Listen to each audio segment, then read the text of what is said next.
Hello out there and welcome to Public Conscience. This is the anti-corruption program produced by the Progressive Impact Organization for Community Development, PRIMOG. PRIMOG is a civil society organization with a mandate to promote good governance, participation, and accountability in Nigeria. I am Chidozie Ogbonnaya with Esther Bassi. Welcome to the program. On Public Conscience, we seek to evolve a corruption-free society through the amplification of corruption stories reported by our partner media organizations and drawing citizens and government attention to democratic actions against it. We also promote integrity by focusing on rare cases of the display of honesty by public and private individuals in the course of their normal activities. The MacArthur Foundation supports the production of this program. Today, we will be taking a very close look at how health officials at some primary health centers in Kwara, Osun, and Borno State are demanding payment for free malaria drugs from patients, an investigation by the cable. Malaria is one of the most dangerous health problems facing the tropical world today. According to a report by the World Health Organization, WHO, malaria is estimated to have caused 620,000 deaths last year, with Nigeria accounting for about 31.9% of the global malaria deaths, which is approximately 200,000 deaths in 2021. To curb the spread of the disease, the Nigerian government and its partners have spent millions of dollars in the fight against malaria. These funds are being deployed from malaria prevention and treatment programs, which include free anti-malaria drugs and rapid diagnostic test kits. It is worthy of note that the federal government secured a $364 million credit facility from three multilateral banks: the World Bank, African Development Bank, and Islamic Development Bank, to fund health sector interventions in 13 states for 5 years, that is 2020 to 2024, against malaria. Every month, some primary health care centers get free anti-malaria drugs, expected to be dispensed without charge to patients. But this is not the reality on ground, as the drugs are rather sold. As usual, today's program will seek to awaken the government's consciousness on how corruption and corrupt acts by some health officials are endangering the life of the ordinary Nigerian, the downtrodden, who rely on primary health care centers for health care needs. You will hear directly from the media organization that uncovered the corruption in some primary health care centers in Kwara, Osun, and Borno states. And for you out there, what has been your experience with free malaria drugs at primary health care centers? Have you been paying for free malaria drugs at primary health care centers? How much do you think corruption has affected our health system in general? Be ready to join us through phone and text messages in the course of the conversation. The WhatsApp phone line to send your message is 0902 265 6167. That is 0902 265 6167. Please indicate your name and your location when sending your message. This number is for messages only. Please begin to send your messages as soon as possible to 09022656167, and that is 09022656167. We will give out the numbers to call shortly. Let me quickly remind you that we've been talking about an investigative report indicting health workers of demanding payments for free malaria drugs at primary health care centers in Kwara, Osun, and Borno states. However, it is widely believed that in many other states of the Federation, free malaria drugs are sold. Other health-related corruption at primary health care centers we hear about today comes in several forms, like absenteeism of the healthcare workers, extortion, and stealing from patients. These ugly realities must be stopped for our primary healthcare system to move forward.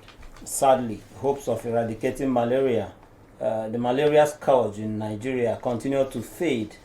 Recall that last year on this program, we raised alarm on the indiscriminate sale of free mosquito nets across Nigeria, and we are not aware if anything was done about it or if there is any news of arrests or prosecution of perpetrators. We invited the National Malaria Elimination Program, NNEP, and an agency of the government saddled with the responsibility of reducing the malaria burden of pre-elimination levels and bringing malaria-related mortality to zero.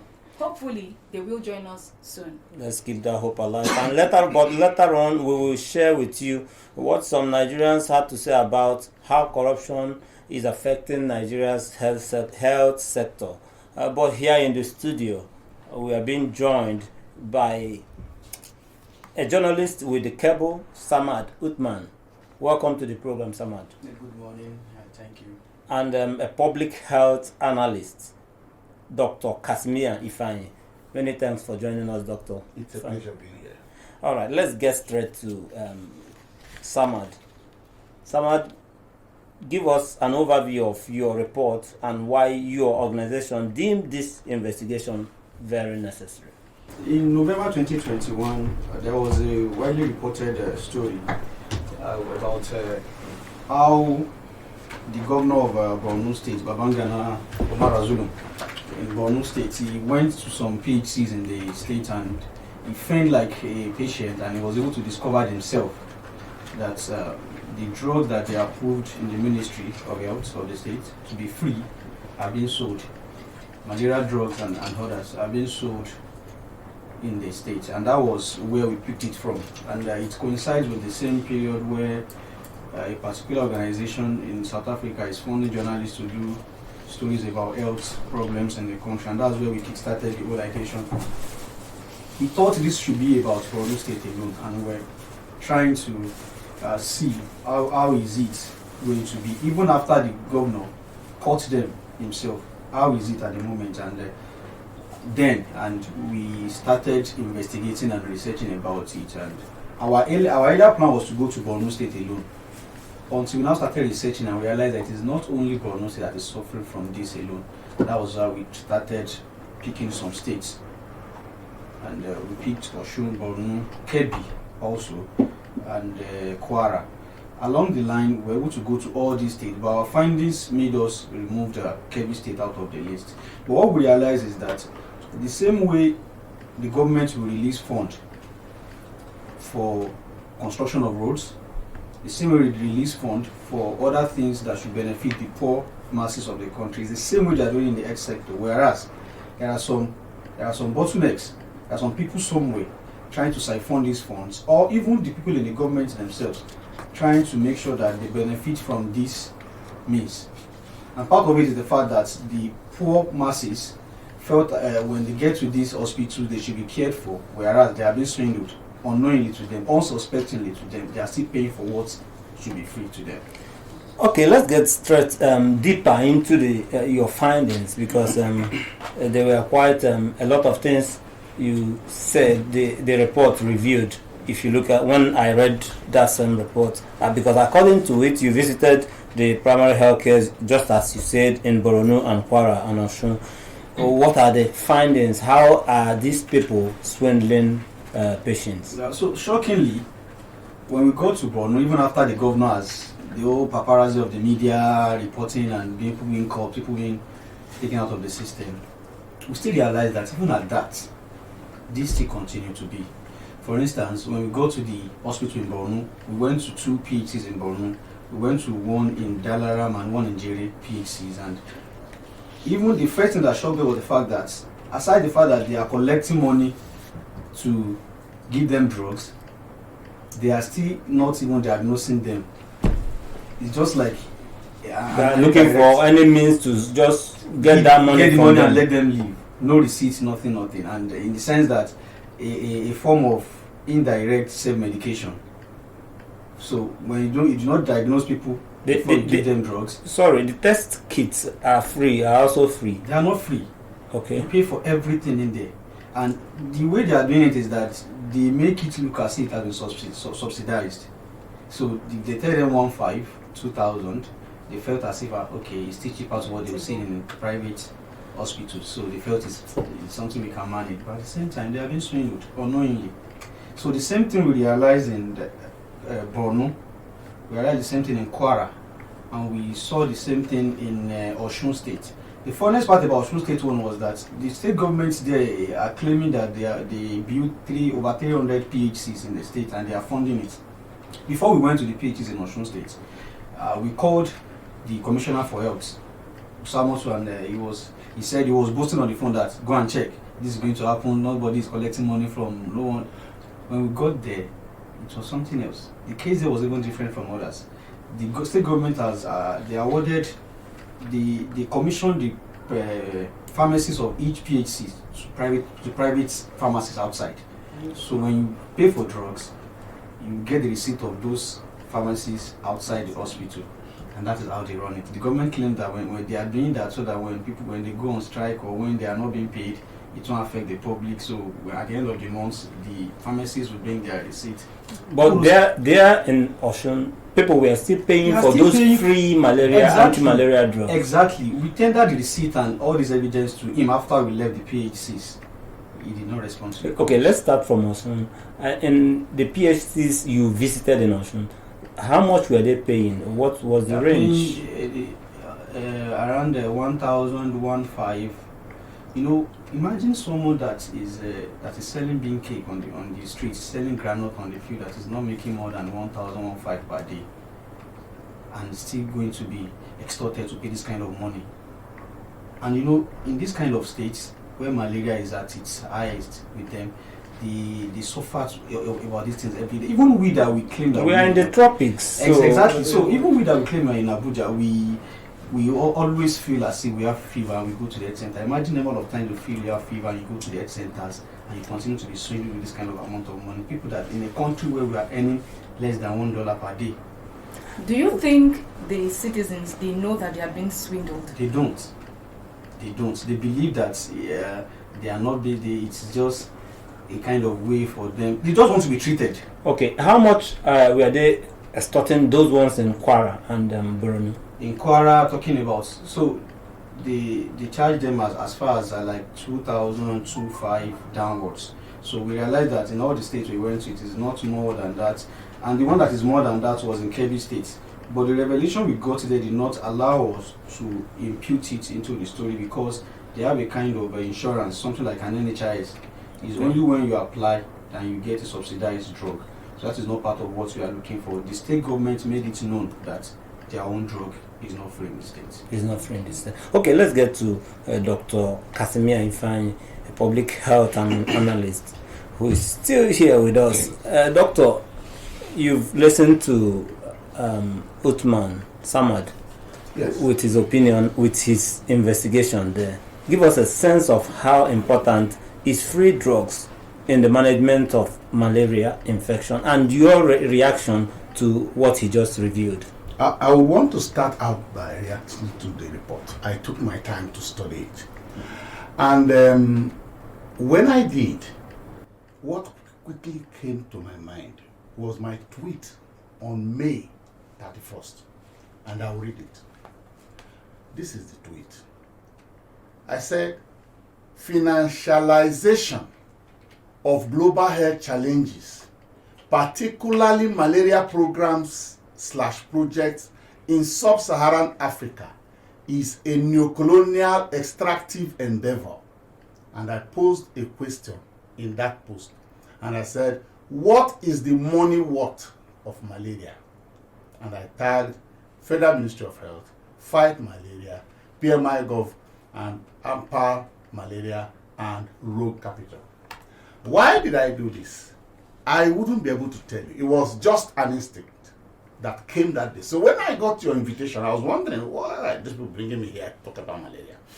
So that gives you a snippet of my perspective about the interventions we've had so far in the country, in the area of a malaria elimination program.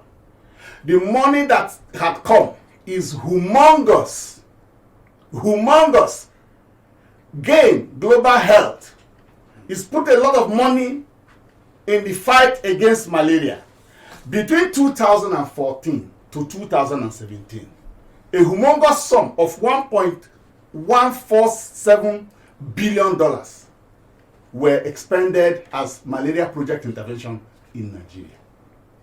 Now, the point is this. You talk about drug, why it's important. It's important because Nigeria is the world capital of malaria disease. World capital. World capital. And I'll provide data. Nigeria accounts for 32% of global death. You read it in your intro, due to malaria.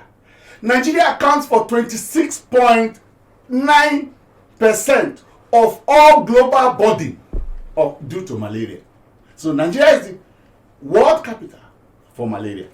Now, Nigerian government has gone on to invest humongous sums of money, hard-earned money, into malaria intervention project. In 2017, Nigerian government provided 284 million. Because I'm saying this because Primark is looking for where is our money going, who is stealing it. This is anti-corruption. In 2018, Nigerian government from their purse provided 103 million naira for malaria case. Now, between 2009 and 4 years after 2009, there had been about 0.003% of our annual budget had gone to malaria control program. And if you sum that up, it came to 1.15 billion naira in 4 years out of the $1.27 trillion that were allocated to the health sector under that same 4 years. I put all this out so you can appreciate why I talked about financialization. The problem we have here, what they've just found out, is crumbs dropping. They didn't find any corruption. This is crumbs. Collecting 200 for malaria rapid test, collecting 1,000 is crumb falling from this huge corruption I have just mentioned. In the next, between now and 2023, Global Fund will be spending $900 million. That's about 3.8 billion naira on the same subject matter of malaria elimination. Are you comfortable with the value we are getting from this? Beautiful. It is an extractive industry. The more money we spend to control malaria, the more malaria we'll have.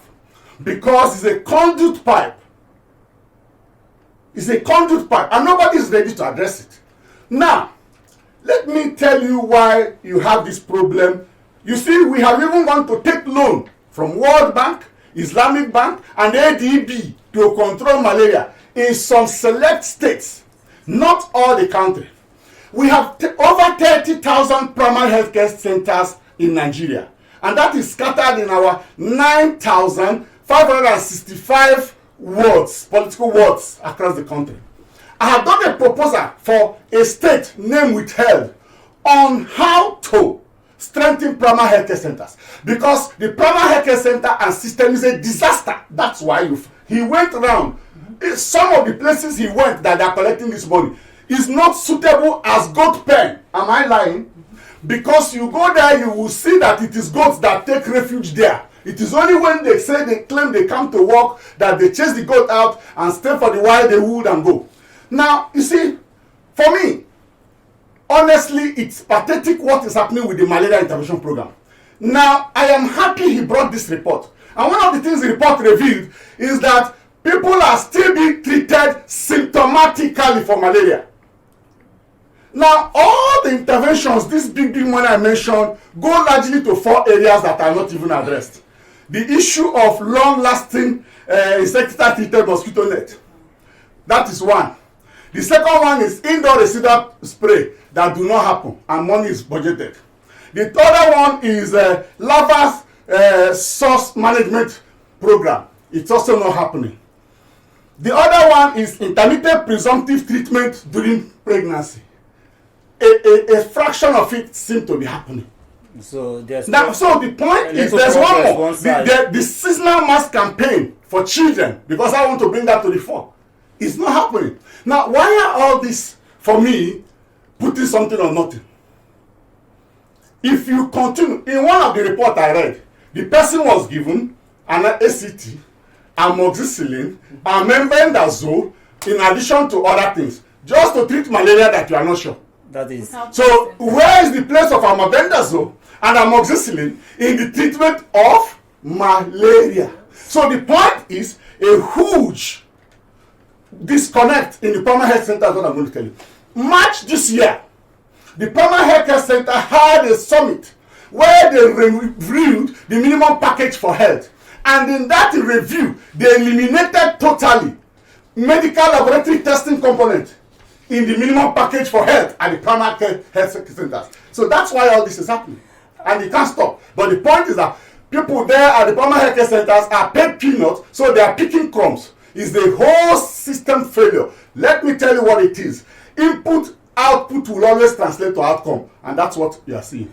In that same meeting, in that same the primary healthcare, the program they had earlier in March, I remember the head of primary healthcare center in Nigeria saying that we need so much money. We need Dr. Feza Shuaibu, who is the executive director of National Primary Healthcare Development Agency, NPHCDA. Dr. Feza Shuaibu said that Nigeria would require 2.7 trillion over 10 years to get the primary healthcare standards right. But where I'm going to is that your concerns and the revelation is Nigerians out there are also bothered about it. It's a general problem with our healthcare delivery. And I'm going to play some of the opinion of Nigerians on the street when we hit the street to sample the opinion on the healthcare delivery and the state of our primary healthcare systems. Let's share with you that voice record so that we can continue after that. Hello and welcome to Primark's public feedback series on corruption, called Voices Against Corruption. And we ask, how do you think corruption affects healthcare delivery in Nigeria? Actually, our major problem in the healthcare system is misappropriation. And misappropriation is corruption. It's not as if this thing is not put in the budget. It's put in the budget, but the problem is the money is used for something else. The corruption is endemic because of the fact that people want to enrich themselves. Go to Secretariat now, you want to get the yellow vaccine or yellow card, you have to pay. Somebody has it in bulk in his office, kept somewhere, taken out from the store, giving it out at his own price. And they tell you that it's not available. Madam, if you want it, you can give it at social price. So which means you have to buy it at that because you need it. Corruption is one of the key factors that is affecting our health service. Some of our stakeholders that are running such firms, such level of organization, they don't tend to deliver what is expected of them. You know, there are good policies, there are good strategies that have been mapped out for the masses, for the benefit of the masses. But you discover some of those leaders that are responsible for managing of such resources don't actually execute what is expected of them. One abuse of process is corruption. Corruption is not all about embezzling money, shortchanging patients in the hospitals. Not all about non-payment of salary when due.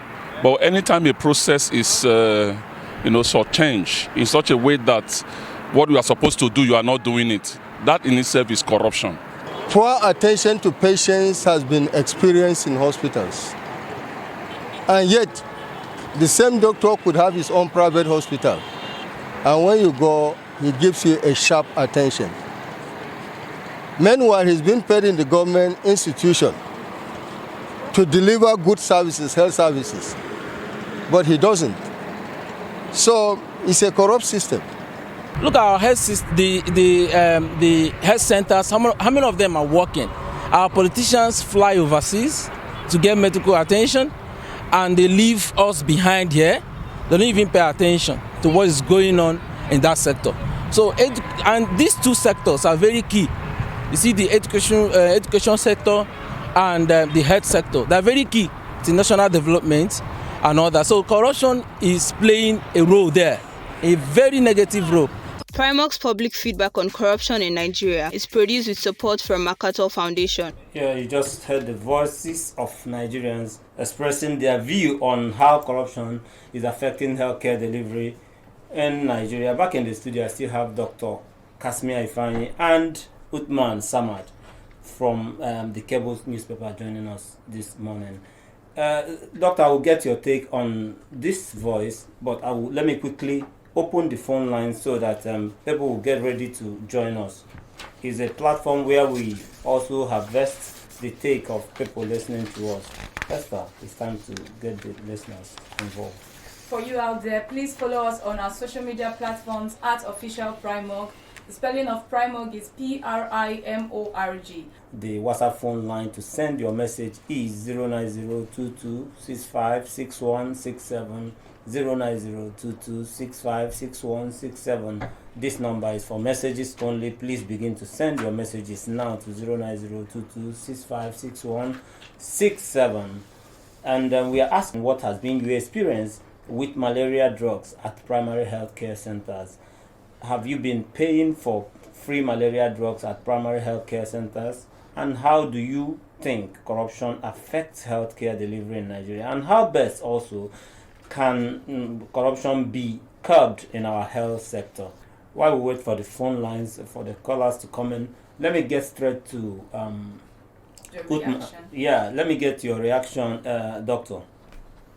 Yeah, you see, I'm happy with the snippets of the impression that the public have of the health service system. I had called for a review of the Nigerian health system. If you like, take out the entire resources in the globe and put it in the Nigerian health system. It will fail. People will not get, you will never be able to get value for money, because the entire system has collapsed and requires an urgent review. If you don't review it to make the system resilient and robust, you will not get value for money. That's why people have that experience. You can all agree, no less, with the report from the people you interacted with outside. It's a systemic collapse. It's unfortunate we are here. Esther, let's get Putman to answer to this question. Okay, but then you submitted some of your reports or your findings to the government of the state which you conducted your investigation. Yes. So I'd like to know, who did you speak with before the report was published, and who and what the response you get from them, if there was any at all? Okay, so in every state we went to, we were able to speak with either the commissioner, or if they have a program about malaria, we were able to speak with the coordinator or the person in charge of it. And only in Kwara State were we able to note that even they were not supposed to pay for card. They are coming in for malaria, they were not supposed to pay for card. So a whole lot of, how will I put it? A whole lot of extortion scheme. That one is one. Second thing is that there is information gap between these programs and the public. You see, you expect people that are trying to make ends meet to be watching television, to be watching GSTV. Radios are there to communicate with them. They have their small people to listen to. In this sense, they have no knowledge of these things, and only in Kwara State were we able to. The coordinator told us that they are not supposed to pay for cards. One, two is that they have been investigating. Also, they've been getting reports of this, and you see, it's just like a kind of on, how will I put it, a kind of unserious government that we have in Nigeria. Do you think it's intentional for the public not to know or be aware of the free malaria or the provisions they have? It's not about them not knowing. It's okay, about them let me jump in here and they were asked to pay this money. Imagine they collected 1.5 from 1,000 persons per day. Someone, I will get back to you. Let me see who is calling us. Hello? Hello? The name and where you're calling from. Let's hear you in 1 minute. Hello? I'm calling from Yanya. Okay, go ahead. Firstly, I want to thank you guys for your program. It's very, very educative and well informed. I never knew that such amount of money has been budgeted for taking care of malaria in our country. A couple of weeks ago, I just treated malaria, and it's malaria plus, according to the doctor, and I spend almost getting to 40,000 naira for that, you know. And I was imagining, what if one don't have such amount of money, or people who can't afford it, you know? Though it's a private hospital, you know. So, and what I'm suggesting is government need to do more in this private healthcare to be available. Let it be more in in so many places so that people can access to it. Now, on the issue of corruption, I think a drastic penalty should be given if any healthcare person is found embezzling. Samad, what is the likelihood of this same kind of corruption or extortion scheme being spread across the nation? You know, out of 36 states, we cover just 4. Do you think this exists elsewhere? At least in the I'm 13th? very, very sure it's happening in Abuja. When we published this story, and I put it on my I think on my Facebook on Twitter, it was posted, and someone came to my DM and was saying that, why didn't you come to Abuja? Why didn't you come to Lagos? Why didn't you come to this place? That's interesting. Hello? Hello, your name and where you're calling from? Yes, my name is Abu Isa and I'm calling from Abuja. Abu, let's hear you in 1 minute. Thank you so much. The issue of malaria in this country, the government has not tried anything positive to try the masses of this country. They're supposed to set a monitoring unit, follow it up if there is anything has been done about it. My grouse with Abu here is that the government is spending money, even borrowing for this sake. But, like he said, monitoring, making sure that this program is well executed and corruption is not robbing us of what we should be getting from it. Doctor, what is your take on that? Now, I'm going to make an analogy. You know scavengers? Yes. Scavengers, they go to refuse dump, isn't it? Sure. Where what they're looking for exists. We have anti-corruption agencies in Nigeria. Go and check. Unless and until you raise a petition to them, they do nothing. I consider anti-corruption agencies as scavengers, and they even have a board that represents scavenger as part of their logo. Why are they not going around as Cable had gone around? You are asking if what he saw in the 3 states is replicated in 36 states, and the answer I give is an emphatic yes. Now let me say this. How do we deal with this situation? Government is reluctant. There's want of political will to end this menace. You think so? That's the truth, because I had called for a review of the health system. If you ask me what that is a discussion on that day. But let me say this quickly. I told you we have 30,000, well over, PhDs across the country. What are we going to do? Information is key. They say if you don't read newspaper, you are ignorant. If you read newspaper, you get misinformed. The point is this. Ask him. Most of those patients that came for these services never knew it was free, because some of them will wait and sit for their husband to come or to call or to send money. And so government is, you can't wink at a lady in the dark and get noticed. Government has been doling out money. The people are not told government is doling out money and what for. The people are not told what they are entitled to. I spoke about minimum package for help, PHC level. How many Nigerians on the streets do know the components of the minimum packages for help? That is the issue. What do? Each primary healthcare center is located in a community. It's in the world. And so what you are going to do is set up the aboriginal people there who will be the board of that small primary healthcare center in their community. What do? They help you look into the day-to-day running, and that way the Federal Minister of Health, primary healthcare development agency of Nigeria can get a real-time feedback. It becomes more interactive. The people takes ownership of these interventions, and that's how we can drive it and minimize this pilfering of crumb, because the real stealing happens above. People taking ownership and bringing it down to the people. That sense of belonging, that sense of ownership is very key here. But we have a message. We have a message. Okay. This message is from John Moses from Karishi. He said, please, is there any number to reach to report health center charging for anti-malaria drugs? Yes, you can actually call us, and then we'll follow up on that.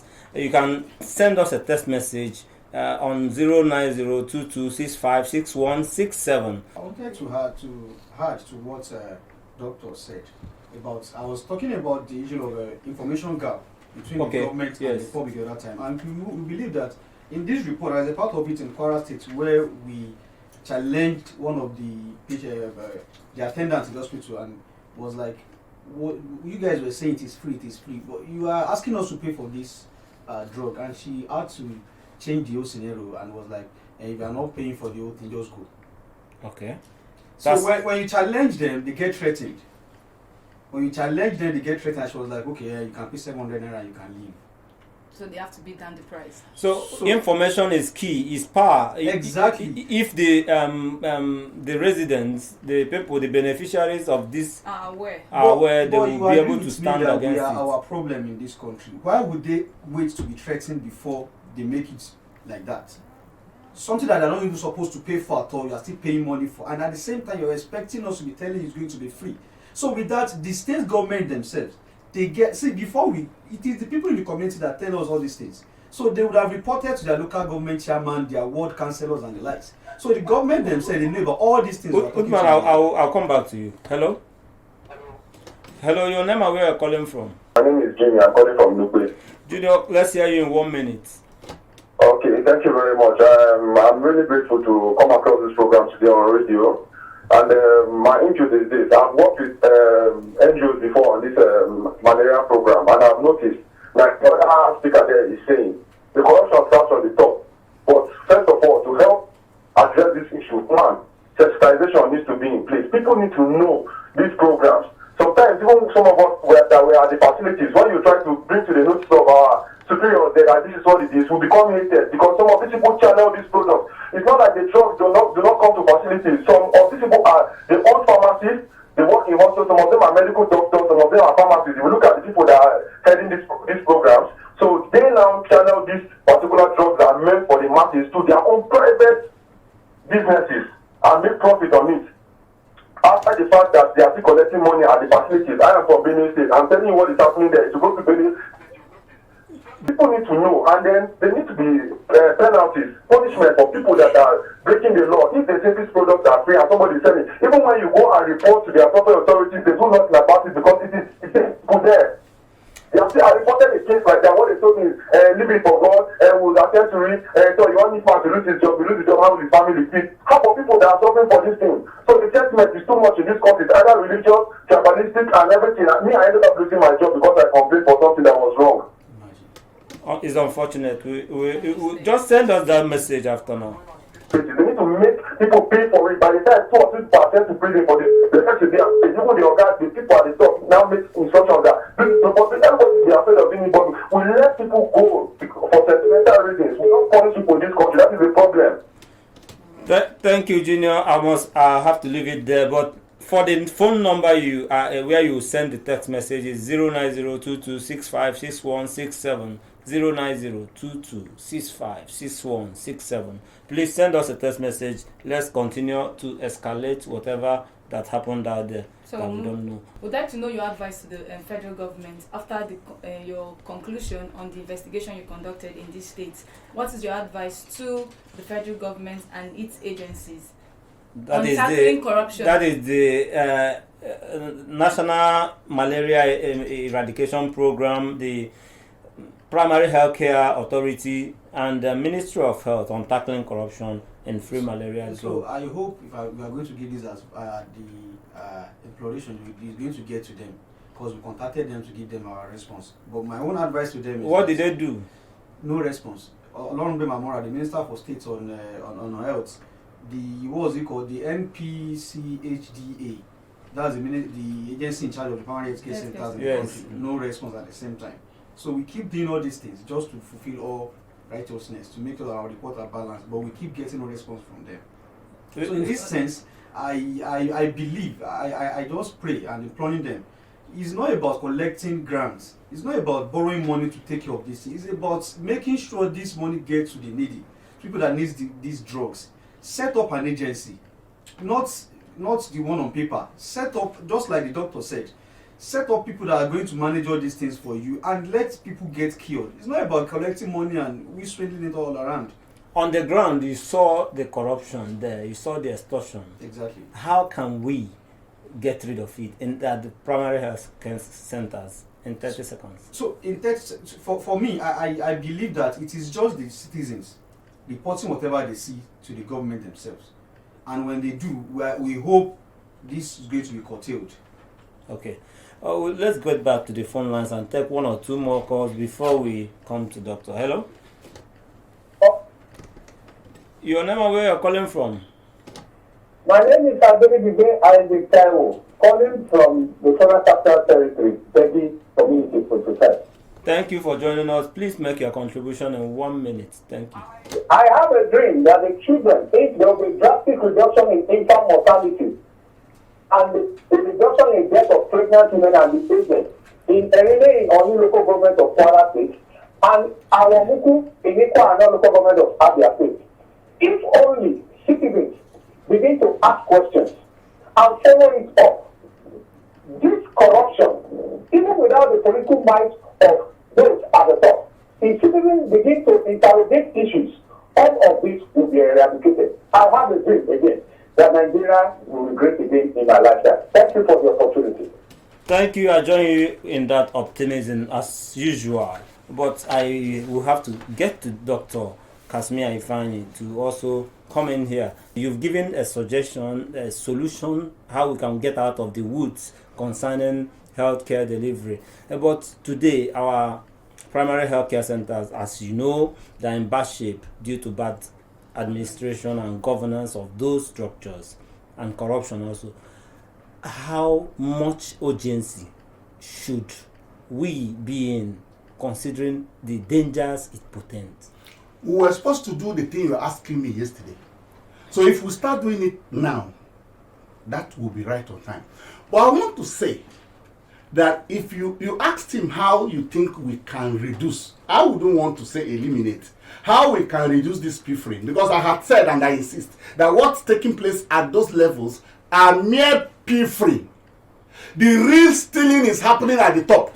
What is the quality of drugs and other supplies that get to those primary healthcare centers? Quality. Do Nigerians really get value for money? Do these donors get value for money for those products?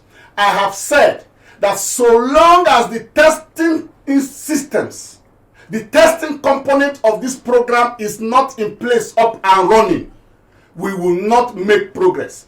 So to curtail this, we must entrench processes.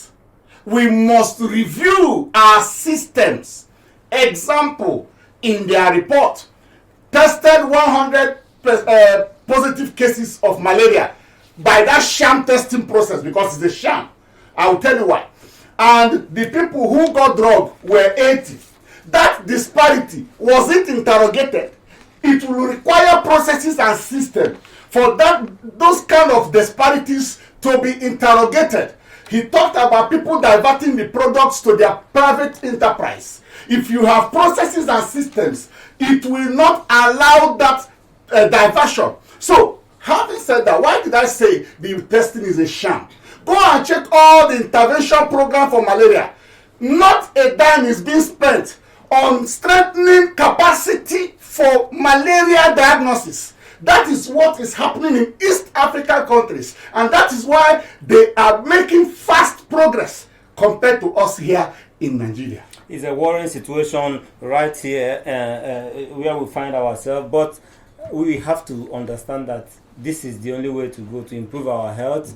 Health care needs, they are not, there is a must, is a sine qua non. We must have to get it done. But I will have to thank you so much for coming today. Esther, we have to start wrapping up the program. Okay, please visit the news page of our website, primognews.org, that is primognews.org, for all the details of our reports and interviews. Visit our website, www.primog.org, to get all the information about Primog. And you can watch our videos on Primog TV, our YouTube channel. Please subscribe to get reminders when we have a new post. And we appreciate our guests, journalist with the Cable newspaper, Samad Uthman. Thank you for joining us. Thank you so much. And a public health analyst, Dr. Kasmia Ifeanyi. Very vocal. Thank you for joining us. We'll continue to make Nigeria better. Public Conscience has the support of John D. and Catherine T. MacArthur Foundation, committed to building a more just, verdant, and peaceful world. Get more information about the foundation on its website, macfound.org. Join us here next week for another episode of Public Conscience, and remember to follow us on Facebook, Twitter, and Instagram at Official Primog. I am Esther Bassi.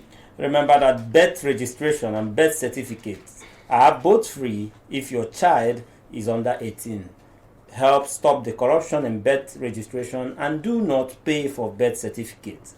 Also remember that you can give us information or hints about corrupt acts through our phone at 090226561 and 67, 09022656167, or info@primorg.org. I am Chidozie Obunnaya.